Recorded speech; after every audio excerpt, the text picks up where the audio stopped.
मित्रों नमस्कार। मित्रों, आज की ज्योतिषीय चर्चा में हम आकलन करेंगे राजेश खन्ना जी की कुंडली का। तो राजेश खन्ना की कुंडली को चयन करने का एक प्रमुख कारण यह है कि उनका जो जीवन है वो उतार चढ़ावों से भरा हुआ था। उनके जीवन से हम लोग बहुत कुछ सीख सकते हैं। तो मित्रों, राजेश खन्ना जी जो हैं वो तो हमारी जनरेशन से पहले के फिल्म एक्टर थे।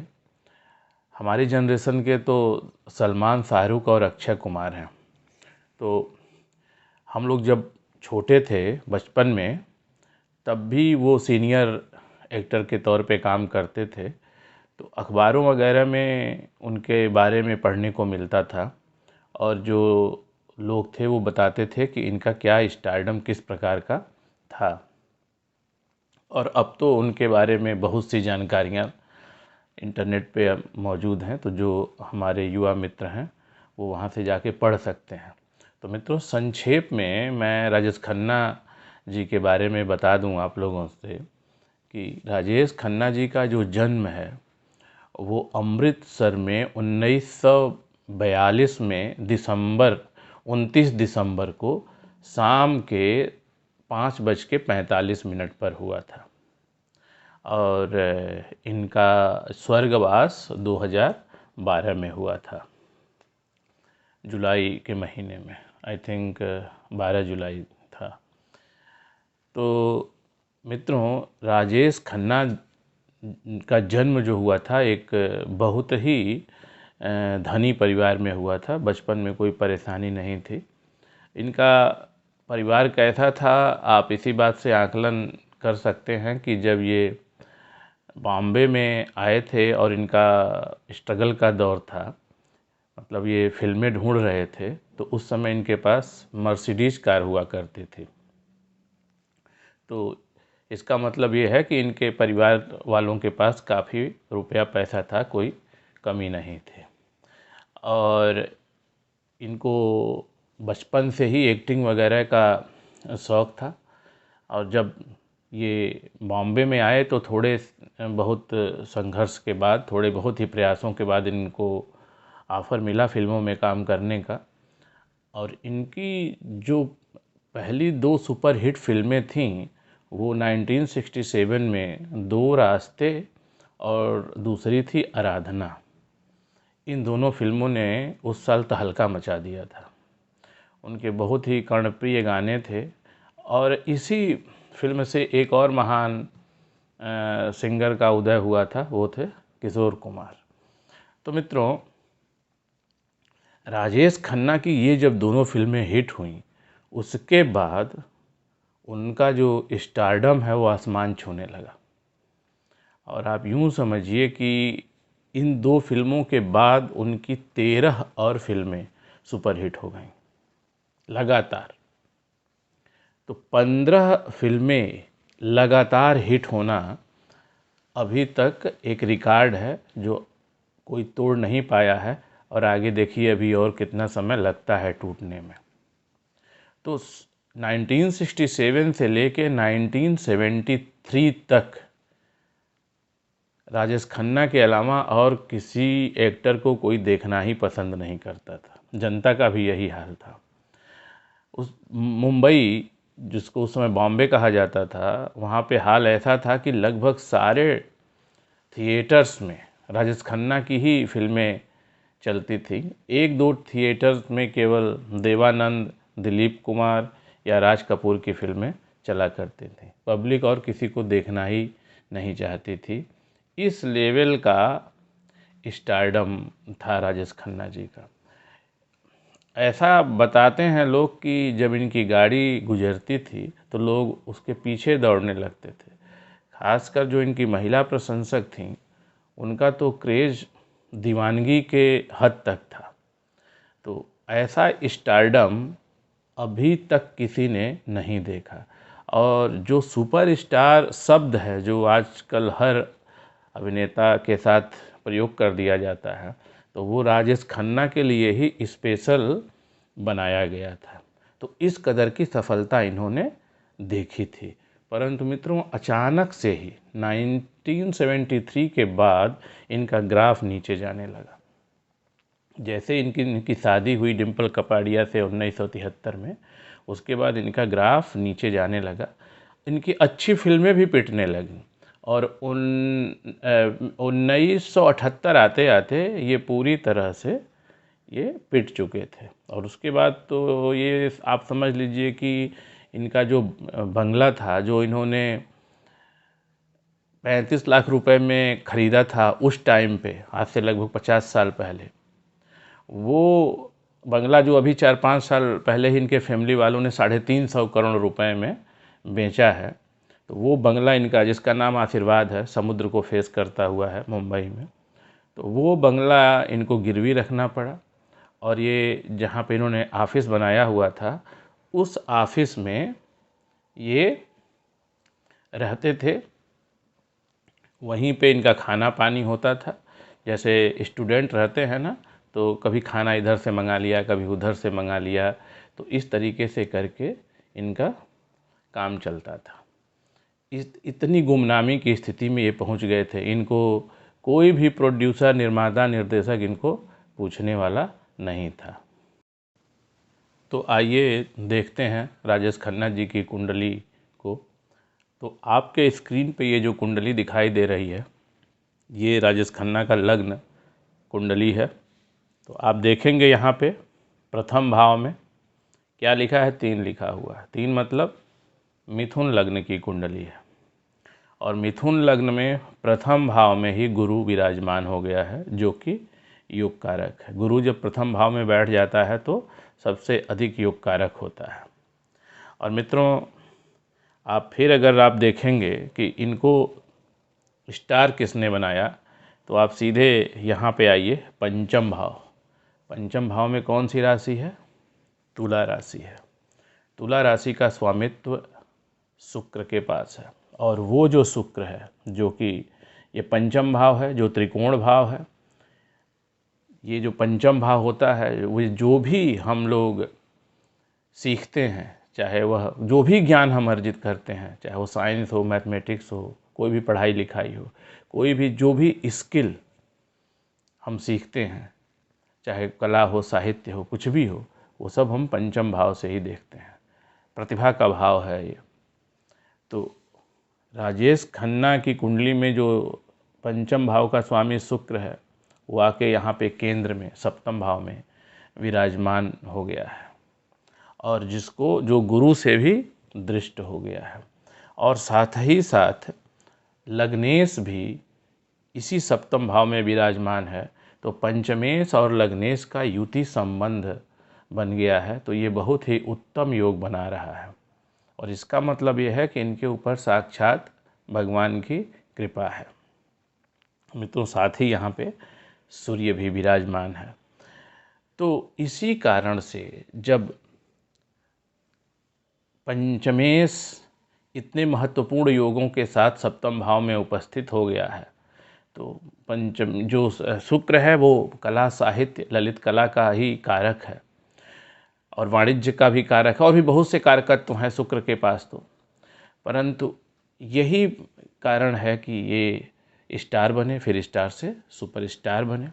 सुपरस्टार इनको बनाने में एक और ग्रह का ही बड़ा ही महत्वपूर्ण हाथ है, योगदान है। और वो अगर आप देखेंगे ना, यहाँ पे राहु, तो राहु जब तृतीय भाव में बैठता है ना मित्रों, तो फिर इंसान को बहुत ऊंचाई पे ले जाता है, बहुत ऊंचाई पे ले जाता है, क्योंकि राहु इंसान को रुकने ही नहीं देता है। मैं कई बार बता चुका हूँ, राहु एक असुर है। परंतु यहाँ पे राहु के साथ चंद्रमा, जो कि धन भाव का स्वामी है, द्वितीय भाव का स्वामी है, तो चंद्रमा भी, चंद्रदेव भी यहाँ पे राहु के साथ ही आके विराजमान हो गए हैं और ग्रहण योग बन गया है। तो इनका आप देखेंगे कि जो धन की स्थिति है, इनकी आर्थिक स्थिति में काफ़ी उतार चढ़ाव देखा गया। एक इनका बंगला तक भी बिक गया, जैसा मैंने आपको बताया। तो उतार चढ़ाव की स्थिति रही। इसके बाद मित्रों अगर आप देखेंगे तो लाभ भाव में मेष राशि है, जिसका स्वामी मंगल है, और यहाँ पे जो ये 6th हाउस है, 6th हाउस जो ऋण का भाव है, जो शत्रुओं का भाव है, और ये अर्थ त्रिकोण का भी एक महत्वपूर्ण भाव है। तो मंगल यहाँ पे स्वराशि वृश्चिक में बैठ गया है। तो ये मंगल यहाँ पे बैठ गया है। अब लग्नेश बुध में और मंगल में बहुत अधिक शत्रुता है, दोनों नैसर्गिक शत्रु हैं। परंतु चूंकि मंगल से द्वितीय में बुध बैठा हुआ है तो ये तात्कालिक मित्र बन गए हैं इनकी कुंडली में। तो एक तरफ नैसर्गिक शत्रु, एक तरफ तात्कालिक मित्र, तो ये सम हो गया है, मंगल सम हो गया है इनकी कुंडली में। तो मंगल भी एक तरह से देखा जाए तो इनको कोई विशेष तंग नहीं किया है, अपने भाव की रक्षा कर रहा है। और साथ में ये लाभ भाव का स्वामी भी है, तो अपनी स्वराशि में बैठा है, तो अच्छा खासा इनके लाभ का भी योग बना हुआ है इनके कुंडली में। और मित्रों अब देखिए यहाँ पे शनि 2 भावों का स्वामी है। एक तो अष्टम भाव का अष्टमेश भी शनि है, अष्टमेश होने का पाप शनि के ऊपर लगा हुआ है, और साथ ही वह भाग्य का भी स्वामी है। तो 2 भावों का वो स्वामी है। तो अष्टमेश हो के शनि कहाँ बैठ गया? 12वें भाव में। तो ये विपरीत राज योग भी बना रहा है। लेकिन साथ ही साथ भाग्य का स्वामी होके 12वें भाव में बैठ जाना तो भाग्य की हानि को भी दिखा रहा है। ये दिखा रहा है कि अचानक से इनके साथ कुछ अनहोनी भी कभी भी हो सकती है। और मित्रों मैंने जो कुंडलियाँ देखी हैं कि शनि अगर कभी भी जाके 12वें भाव में विराजमान हो जाता है तो इंसान के साथ ऐसा होता है कि उसको एक बारी तो सब कुछ मिल जाता है, लेकिन वो अपनी बेवकूफ़ियों की वजह से उसकी बुद्धि ऐसी भ्रष्ट होती है कि वो सब कुछ गंवा देता है। ओवर कॉन्फिडेंस का शिकार हो जाते हैं, ज़्यादातर मैंने देखा है। परंतु अभी मैं कुछ इस बात को कन्फर्म नहीं कर सकता। अभी अगर मैं 10-20 कुंडली और इस तरह की मैं देख लूँगा तब मैं इस बात को कन्फर्म कर दूँगा। अभी ये मेरा अपना आकलन है, तो मैं आपके सामने रख रहा हूँ। तो मित्रों जो ये हमारी कुंडली है, ये हमारे पूर्ववर्ती जीवन का लेखा जोखा है। जो हमने पूर्ववर्ती जीवन जिए हैं, जो हमने कर्म किए हैं, उसी कर्मों के अनुरूप ही हमारी ये कुंडली बनती है। जब ग्रह उस परिस्थिति का निर्माण करते हैं कि जिसमें हमारे जीवन का जो आने वाला भविष्य हमारे लेखा जोखा के अनुसार तय हुआ है, तभी हम जन्म ले लेते हैं। तो इस तरीके से हमारी कुंडली बन जाती है। परंतु जब एक बार मानव धरती पे आता है और अपना जीवन जीना शुरू करता है, यानी कि बाल्यावस्था से ऊपर जब वो युवावस्था में जाता है और अपने कर्म करने शुरू करता है, तो दोबारा से वह अपने ग्रहों को प्रभावित करने लगता है। अच्छे कर्म करके कोई अपने ग्रहों को मजबूत करता है और बुरे कर्म करके कोई अपने ग्रहों को खराब कर लेता है। तो राजेश खन्ना की कुंडली इसका सबसे बड़ा उदाहरण है मित्रों। तो अभी तक जो मैंने बात बताई, इसमें कुछ चीज़ें अच्छी हैं, कुछ चीज़ें बुरी भी हैं। अब अगर राजेश खन्ना की कुंडली मान लीजिए कि कोई ज्योतिषी उस ज़माने में देख लेता, बहुत ही टैलेंटेड ज्योतिषी अगर उनको मिल जाता और इनकी कुंडली देख लेता, तो इनको बहुत सी बातें बता देता कि आपको ये चीज़ नहीं करनी है। क्योंकि जो कर्म हम करते हैं वही आगे फिर हमारा भाग्य बनाने लगते हैं, उसी हिसाब से ग्रह नक्षत्र चेंज होने लगते हैं। तो मित्रों एक प्रसंगवश एक बात आपको बता देता हूँ कि जैसे कि हमारे क्या है ना, शास्त्रों में जो कर्म की प्रधानता बताई गई है, गीता में भी भगवान क्या कहते हैं, कर्मण्येवाधिकारस्ते मा फलेषु कदाचन मा कर्म फल हेतुर्भुर्मा ते संगोस्तवी कर्मणि। रामचरितमानस में तुलसीदास जी क्या कहते हैं, कर्म प्रधान विश्व करी राखा जो जस करहि सो तसु फल चाखा। और इसके बाद हमारी कुंडली भी यही बात कहती है। हमारी जो ज्योतिष शास्त्र है वो भी यही बात कहता है। तो ज्योतिष शास्त्र में जो ये आप देख रहे हैं ना, 10वां भाव, जिसको कुंडली की धुरी कहते हैं, ये कर्म भाव है। इसके 4 कारक होते हैं। 4 कौन कौन से? सूर्य, बृहस्पति, शनि और बुध। लेकिन महर्षि पराशर ने इसका जो मुख्य कारक बताया हुआ है वो बताया हुआ है किसको? बुध को। क्योंकि भगवान ने क्या कहा है? बुद्धि युक्त कर्म करने के लिए कहा हुआ है। भगवान ने गीता में कहा है बुद्धि युक्त कर्म करो। भगवान ने भगवत गीता में कहा है कि स्थूल शरीर से पर या ऊपर इंद्रियां हैं, इंद्रियों से भी पर मन है, और मन से भी पर बुद्धि है, और बुद्धि से भी पर आत्मा है। तो आत्मा तक तो पहुंचने के लिए सेल्फ रियलाइजेशन की आवश्यकता होती है, तो वहां तक पहुंचना तो कठिन काम है।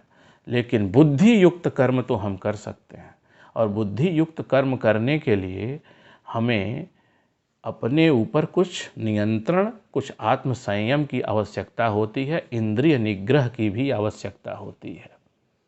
हम पशुओं के तरह से स्वच्छंद जीवन नहीं जी सकते। तो मित्रों, बुद्धि युक्त कर्म करने के लिए सबसे पहले तो हमें अपने कर्मों की पहचान होनी चाहिए कि हमें क्या करना है और क्या नहीं करना है। परंतु मनुष्य जब सफलता की सीढ़ियाँ चढ़ रहा होता है तो उसमें इतना एरोगेंस आ जाता है कि वो इन सब बातों को ऊपर विचार ही नहीं करता।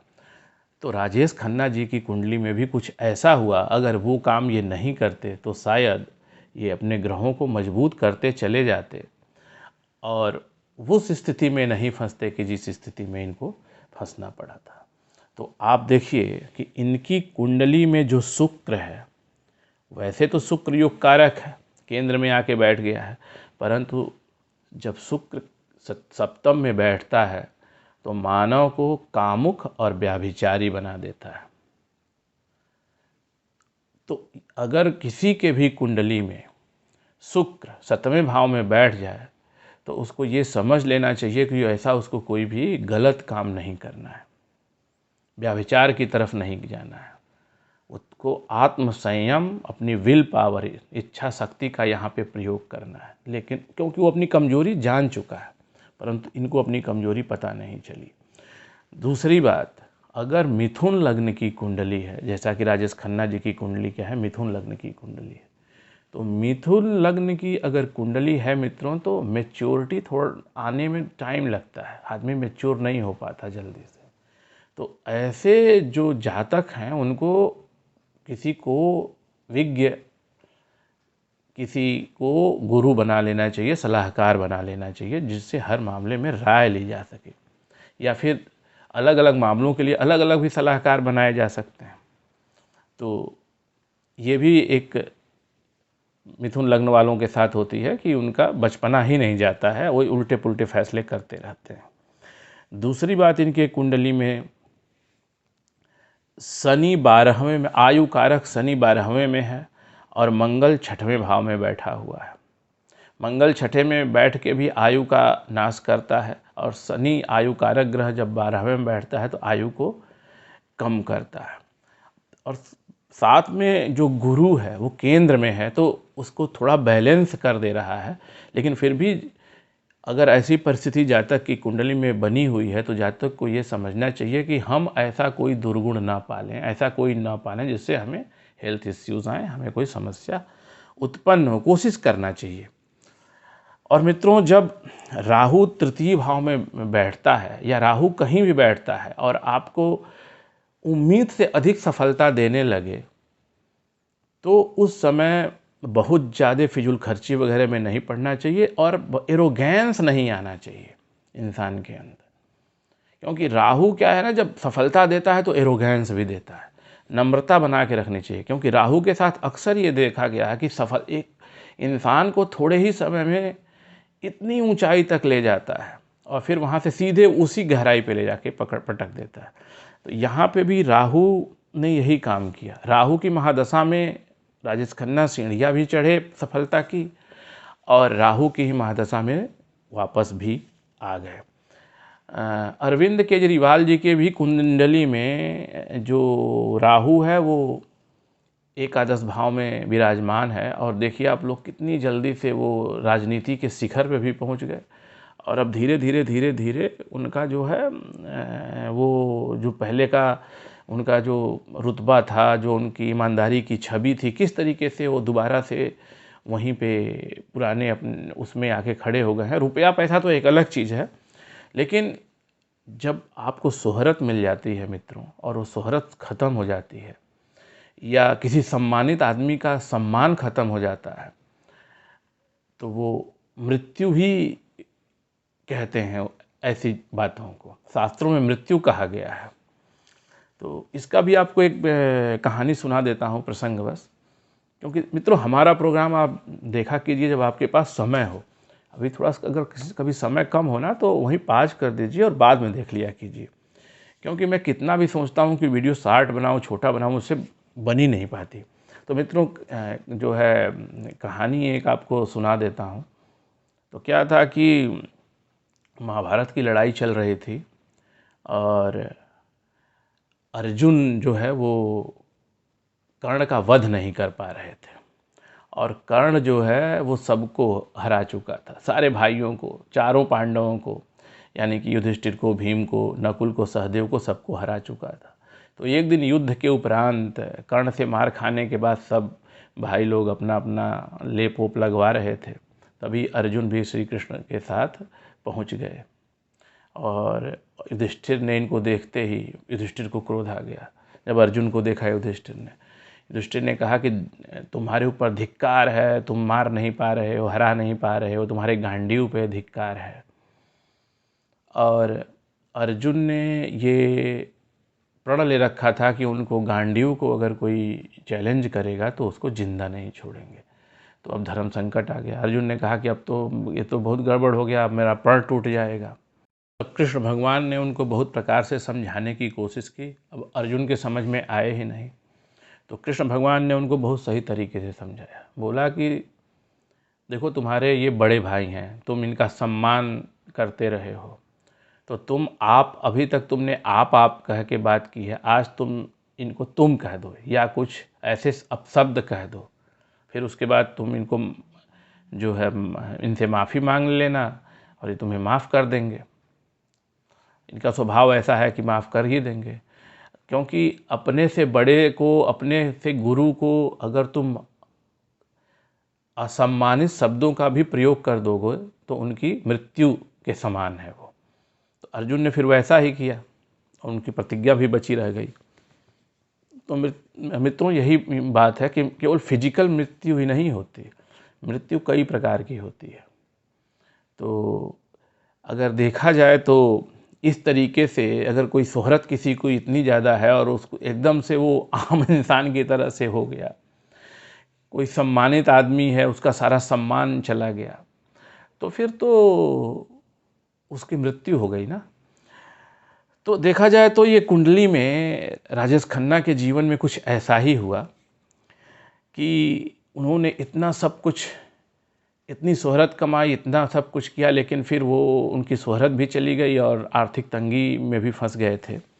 तो ये राहु का ही कमाल है। तो राहु कभी भी अगर आपको लगातार उन्नति की सीढ़ियाँ चढ़ा रहा है अप्रत्याशित वे में, कि आपको खुद आश्चर्य हो जा रहा है कि मेरे साथ ऐसा क्यों हो रहा है, ऐसा मेरे अंदर क्या बात है, ये तो अच्छा मुझे अपने आप ही ये सब काम मेरे होते जा रहे हैं, तो उस समय आपको सतर्क हो जाना है, आपको नम्र हो जाना है, विनम्र हो जाना है और पैसे को सेव करके चलना है और अपनी इज्जत प्रतिष्ठा को बचा के चलना है। क्योंकि शुरुआत में राहु आपको सब समस्याओं से बचा लेगा, बाद में सब समस्याओं में फंसा दे भी सकता है।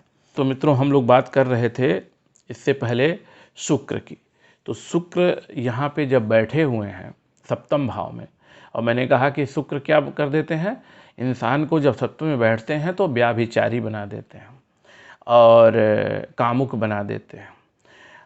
और साथ ही साथ आप देखिए यहाँ पे सूर्य भगवान भी बैठे हुए हैं सप्तम भाव में ही। अब सप्तम भाव किस चीज़ का है? सप्तम भाव है जो हम आपस में साझेदारियाँ करते हैं, इंटरैक्ट करते हैं। ये विवाह का भी भाव है। तो इन सब भाव में जब सूर्य बैठते हैं तो ये सब व्यवहार में सूर्य को उम्मीद है कि जो जातक है वो पूरी ईमानदारी बरतेगा। सूर्य को बेईमानी बिल्कुल भी पसंद नहीं है, इसलिए सूर्य जिस भाव में बैठते हैं उस भाव संबंधी जो जितने भी काम है बड़ी ईमानदारी से करने चाहिए। सूर्यदेव तुला राशि में जाके नीच के हो जाते हैं, क्योंकि तुला राशि जो है ना वो मंडी है, जहाँ व्यापार होता है, एक वाणिज्यिक केंद्र समझिए, जहाँ पे हाट वगैरह लगी हो वो समझिए, मॉल समझिए, इस तरीके की जगहें होती हैं जहाँ पे क्रय विक्रय चीज़ें चलती रहती हैं। तो ऐसी जगहों पे अमूमन झूठ भी बोला जाता है, कुछ लेन देन भी होता है, घूसखोरी भी होती है, डंडी भी मारते हैं। पुराने ज़माने में जो लोग होते थे वो डंडी मार देते थे, सब चीज़ होते हैं और इन सब चीज़ों को इतना बुरा समझा भी नहीं जाता है, परंतु सूर्यदेव को ये सब चीज़ें बर्दाश्त नहीं हो पाती। इसलिए सूर्यदेव क्या होता है, जब तुला राशि में जाते हैं तो नीच के हो जाते हैं। तो सूर्यदेव को थोड़ा भी बेईमानी और अपने सिद्धांतों से डिगना पसंद नहीं है। और शुक्र का जो नेचर है वो क्या है कि शुक्र को अगर आप स्त्री का सम्मान नहीं करेंगे तो सूर्य पीड़ित हो जाता है। तो यहाँ पे जो 7वें भाव में किस तरीके से शुक्र और सूर्य राजेश खन्ना जी ने अपने ही व्यवहार के वजह से खराब कर लिए, वो मैं आपको बताता हूँ।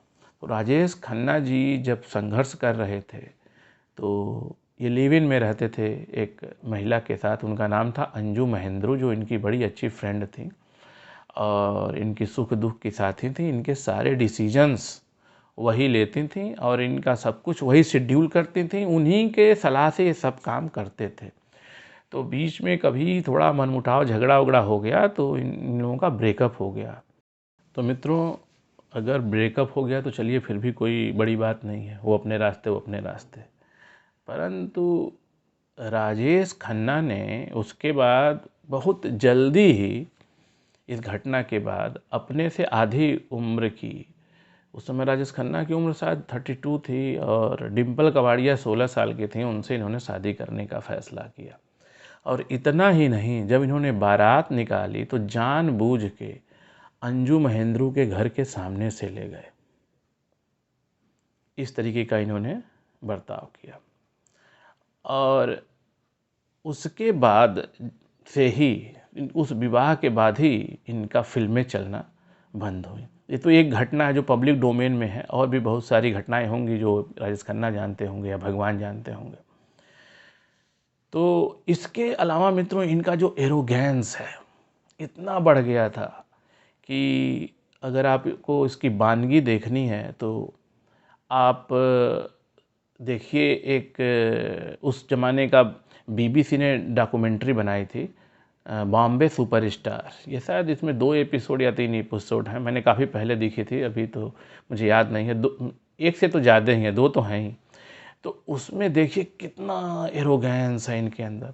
वो जो पत्रकार आया था, इनका टीवी जर्नलिस्ट जो इनका इंटरव्यू लेने आया था, उसको भी इन्होंने 2 दिन बाद अपॉइंटमेंट दिया था। इनकी हालत ऐसी हो गई थी कि ये शूटिंग है सुबह 10 बजे की, तो ये शाम को पहुंचते थे। कभी कभी तो जाते ही नहीं थे, मर्जी के मालिक थे। इनको लगता था कि सब लोग मेरे इशारे पे चलने वाले हैं। लोग इनसे, पूरे निर्माता निर्देशक सब इनसे परेशान थे और एक ऑप्शन की तलाश में थे, और वो ऑप्शन उन लोगों को मिल गया अमिताभ बच्चन के रूप में। तो अमिताभ बच्चन जब आए ना, तो कई सारी इनकी फिल्में अमिताभ बच्चन को मिल गई। कई सारे जो प्रोड्यूसर डायरेक्टर थे वो अमिताभ बच्चन को उन्होंने पकड़ लिया। इससे इस बात से बहुत नाराज़ हुए, तो उन्होंने कहा कि पता नहीं है कि मैं राजेश खन्ना हूँ, ऐसे बोलते, डायलॉग शुरू में बोलते थे। उनको लग रहा था कि पहले जैसा ही स्थिति परिस्थिति है। उनको नहीं पता था कि ग्रह नक्षत्र तो अब बदल चुके हैं, पहले कुछ और थे। कोई राजेश खन्ना, कोई कुछ नहीं होता, कोई धीरू भाई अंबानी नहीं होता, सब ग्रह नक्षत्र ही होते हैं। तो और वो ग्रह नक्षत्र चलते हैं भगवान के इशारे पे तो इस तरीके से फिर इनको भी पता चल गया कि अब कुछ होने वाला नहीं है, तो धीरे धीरे करके ये भी अपना अब साइड लाइन हो गए।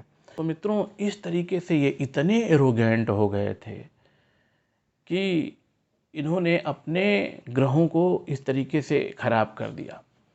अब सूर्य जो है, सूर्य डिसिप्लिन का भी कारक है। सूर्य को सुबह देर से सो के उठना और ये दुनिया भर के ऐप पाल लेना, वो सब सूर्य को बिल्कुल भी पसंद नहीं है। ये शराब हमेशा पीते थे, चेन स्मोकर बन गए थे, अपने हेल्थ का कोई ध्यान नहीं रखना, तो ये सब चीज़ें इन्होंने करते रहे। तो इन्होंने क्या किया, अपने सूर्य को भी खराब कर दिया, अपने शुक्र को भी खराब कर लिया। तो ये सब इन्होंने पहले ही, और उसके बाद जो प्लैनेट इन अनफेवरेबल थे, जो दुर्योग बना के बैठे हुए थे, जब आपके वो प्लैनेट जो आपके फेवर में हैं, जब उनको आपने ख़राब कर दिया, तो जो प्लैनेट जो दुर्योग बना के बैठे हुए हैं, फिर उन्होंने आपके ऊपर धावा बोला और फिर आप संभल नहीं पाएंगे। तो फिर वही हुआ। फिर जो चंद्रमा राहु के साथ युति है, उसने अपना प्रभाव दिखाया, राहु ने प्रभाव दिखाया, शनि ने भी अपना प्रभाव दिखाया।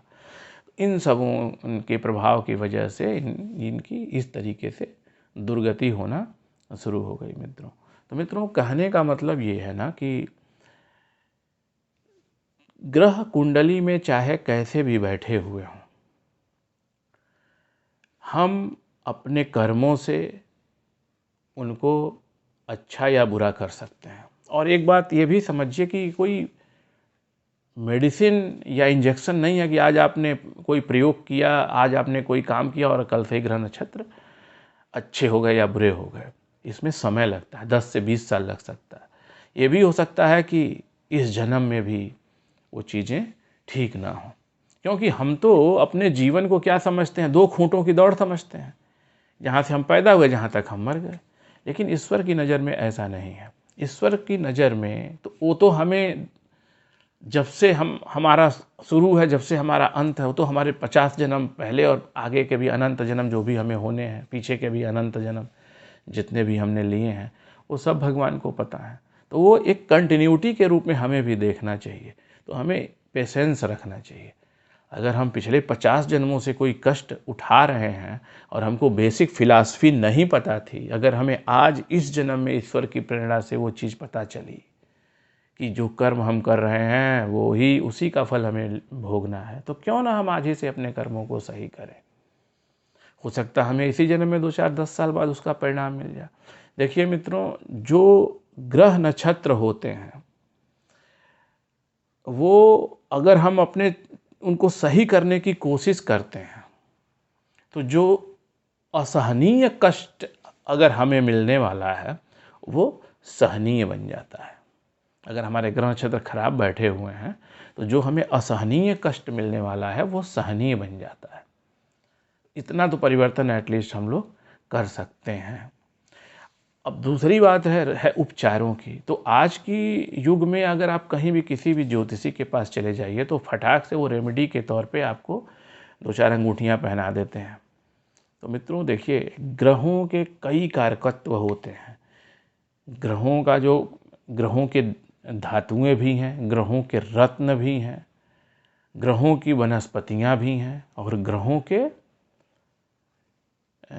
कर्म भी हैं। तो ये सभी कारकत्वों से हमें ग्रहों को ठीक करने की कोशिश करनी चाहिए। केवल रत्न पहनने मात्र से कोई ग्रह ठीक नहीं हो जाएगा, और होगा भी तो बहुत धीमे और बहुत स्लो उसका परिणाम मिलेगा। तो यदि मित्रों हमारी कुंडली में कोई ग्रह बिगड़ा हुआ है, तो हमें उसको हर प्रकार से ठीक करने की कोशिश करनी चाहिए।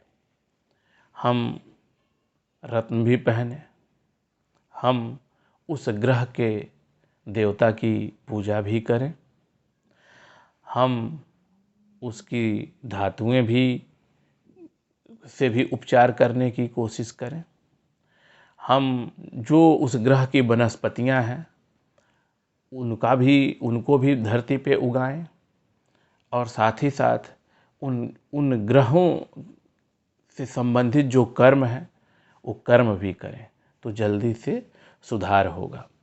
अब उदाहरण के तौर पे अगर मान लीजिए कि किसी का बृहस्पति बिगड़ा हुआ है, तो बृहस्पति का जो धातु है स्वर्ण है। स्वर्ण अगर किसी के पास नहीं, तो उससे मिलती जुलती धातुएं आती हैं बाज़ार में, वो भी ले सकता है।